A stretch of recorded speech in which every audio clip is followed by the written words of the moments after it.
안녕하세요. 반갑습니다. 김약사TV의 김미성 약사입니다. 오늘은요, 제가 하지 정맥류에 대한 얘기를 좀 해보려고 합니다. 여러분들은, 내가 나이가 들긴 들었구나 라는 것을 언제 느끼시나요? 약국에 오신 분들 얘기를 들어보면 가장 많이 느낄 때가 얼굴에 늘어나는 주름살을 보면서 느낀다라는 분들이 많고, 그리고 이제 두 번째로는 기억력. 어제까지 만났던 친구의 이름이 생각이 안 나네? 이러면서 자괴감이 든다라는 분들도 계시고, 주로 이제 남자분들 같은 경우는 어때요? 내가 30대까지는 말술이었는데 어제는 소주 반 병만 마셨는데 오늘 출근을 못했어. 이러면서 간장약 달라고 오시는 분들도 계시고. 저 같은 경우는요.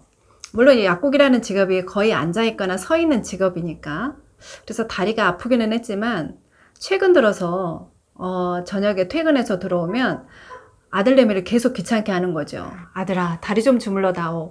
날마다 거의 이랬던 것 같아요. 그게 정맥류의 시작이었던 거죠. 그래서 오늘은 저처럼 이렇게 오후가 되면 다리가 붓거나 다리가 아픈 하지 정맥류를 겪고 계신 분들에게 도움이 되는 영양소를 소개해 드리도록 하겠습니다. 하지 정맥류에 도움이 되는 첫 번째 영양소는요, 바로 비타민 P입니다. 이 비타민 P는 제가 예전에 그 피부를 젊게 하는 영양소 소개해 드릴 때 제가 말씀을 드렸던 영양소예요.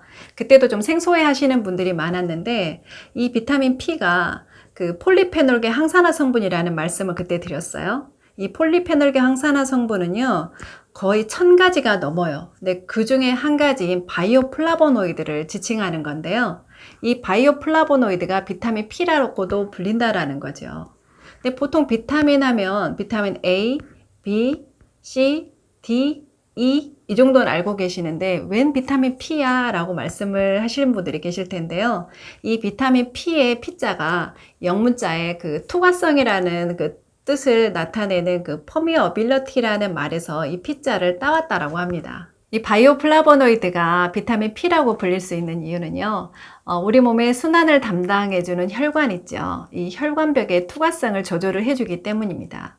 다른 조직과 마찬가지로 이 혈관도, 이 혈관벽도 세포와 세포가 이렇게 이어져서 혈관벽이라는 게 만들어졌죠.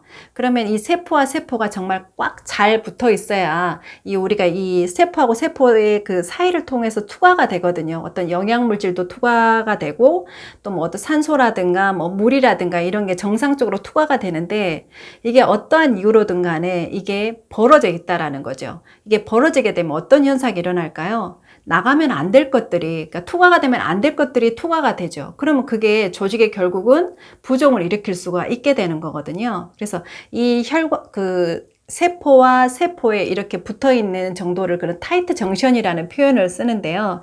이 타이트 정션이 정말 좋아야 건강한 상태야만이 건강한 혈관벽이 유지가 돼서 투과성이 조절이 되니까 결국은 그걸로 인해서 어때요? 순환이 정말 잘 될 수가 있고 필요 없는 그런 어떤 노폐물이라든가 필요 없는 물이라든가 이런 게 과잉 투과가 돼서 그게 저류가 돼서 부종을 유발하지 않는다라는 얘기입니다. 최근 몇십 년 사이에 이 경제활동을 하는 방법이 좀 많이 바뀌었죠. 예전에는 이 생산직이 주로 많아서 이렇게 몸을 많이 쓰는 그런 세대들이 많았는데요. 그런 경우에는 하지 정맥류가 별로 없었어요. 근데 요즘 이렇게 사무직이 많아지다 보니까 저처럼 주로 앉아 있거나 뭐 또 서 있거나 이제 이러신 분들이 많거든요. 움직임 없이. 그런 분들에게는 하지 정맥류가 오는 게 어찌 보면 당연할 것도 같고요. 특히나 여자들 같은 경우는 이게 근육층이나 혈관벽이 얇다 보니까 훨씬 더 남자들에 비해서는 하지 정맥류가 많으신 것 같아요. 그래서 그런 분들에게는 이런 비타민 P를 보충을 해주는 것이 그런 정맥류를 개선하는 데 있어서 굉장히 큰 도움이 될 수 있다. 이렇게 말씀드리고 싶습니다. 하지 정맥류 개선에 반드시 도움이 되는 두 번째 영양소는요, 칼슘, 마그네슘, 이 미네랄을 둘 수가 있어요.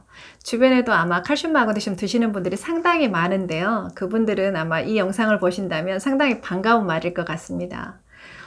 우리 몸은요, 전부 다 어찌 보면 근육으로 이루어져 있죠. 이런 살들도 다 근육이지만 혈관도 결국은 혈관 근육이고요. 그 다음에 임파관도 결국은 임파관 근육으로 이루어져 있죠. 그런데 이 근육은 물리적인 운동을 하죠. 그러니까 수축과 이완을 통해서 물리적으로 이렇게 자극이 전달이 된다라는 얘기입니다. 근데 이런 근육세포들이 이런 수축과 이완을 반복을 할 때 있죠. 이렇게 수축과 이완을 반복할 때 그게 가장 중요한 영양소가 바로 칼슘과 마그네슘이에요. 좀 더 쉽게 설명을 드리자면 이 수축하는 데는 칼슘이라는 이 이온이 굉장히 중요한 작용을 하고요. 이 근육이 이완이 될 때 있죠. 이 이완이 될 때는 마그네슘이라는 이온이 굉장히 중요한 역할을 한다는 거예요.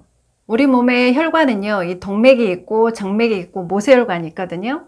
근데 이 동맥은요, 이 심장의 영향을 받아서 이렇게 순환을 할 수가 있어요. 그런데 이 정맥은 심장의 영향을 받지를 않아요. 근데 결국은 정맥도 순환을 해야 되는 거죠.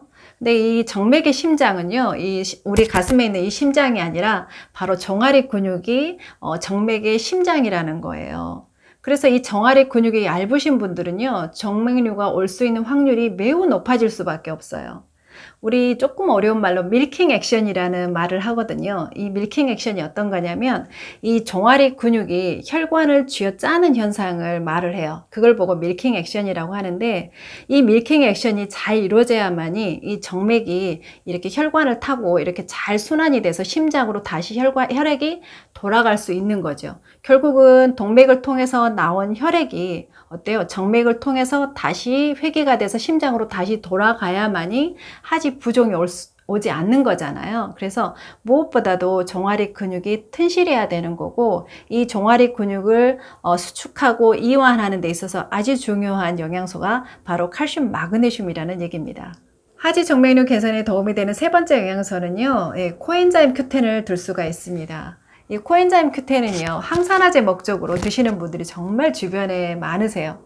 물론 이 코엔자임 Q10이 대표적인 항산화제 중에 한 가지이기도 해요.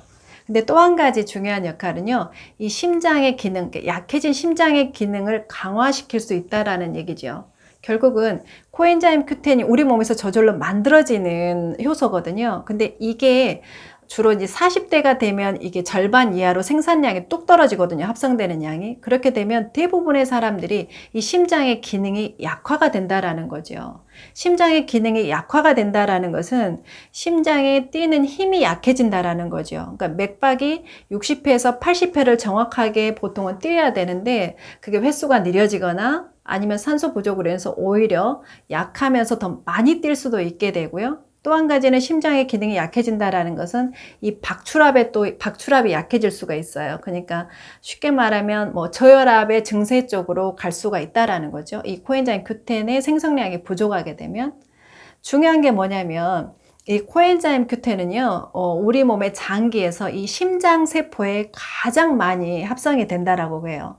그 말은 어떤 거냐면 우리 몸의 모든 장기를 통틀어서 가장 물리적으로 이렇게 수축과 이완을, 그러니까 운동을 많이 하는 장기가 바로 심장이죠.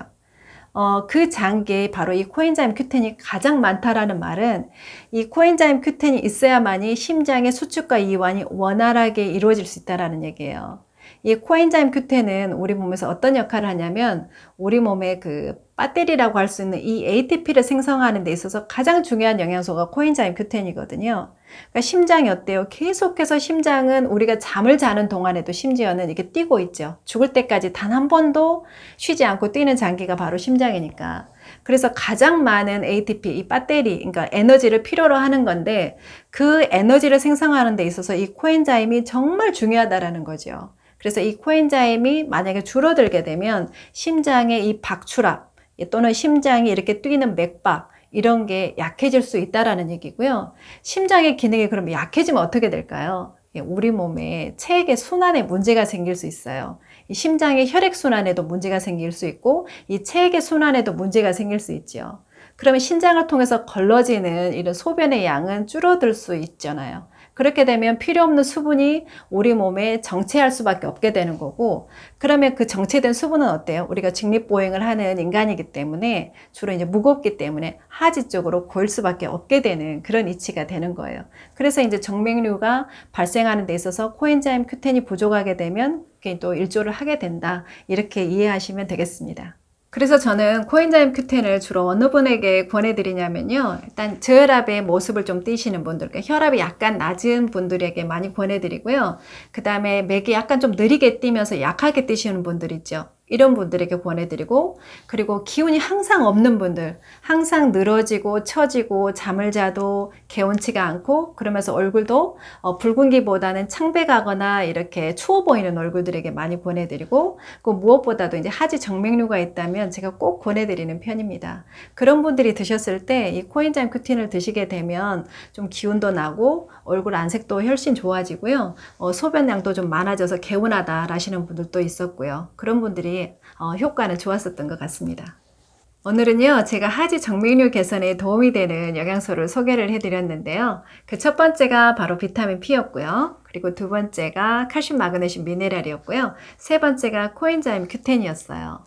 주변에 혹시 정맥류로 고생하시는 분들에게는 이 영양소 한번 추천을 해드려 보고요. 본인이 또 힘들게 정맥류로 고생하시는 분이 계시면 이 영양소 한번 보충하셔서요. 좀 더 나은 삶을 유지하시기를 바라겠습니다. 제 내용이 마음에 드셨다면 좋아요, 구독 버튼 부탁드립니다. 네, 들어주셔서 감사합니다.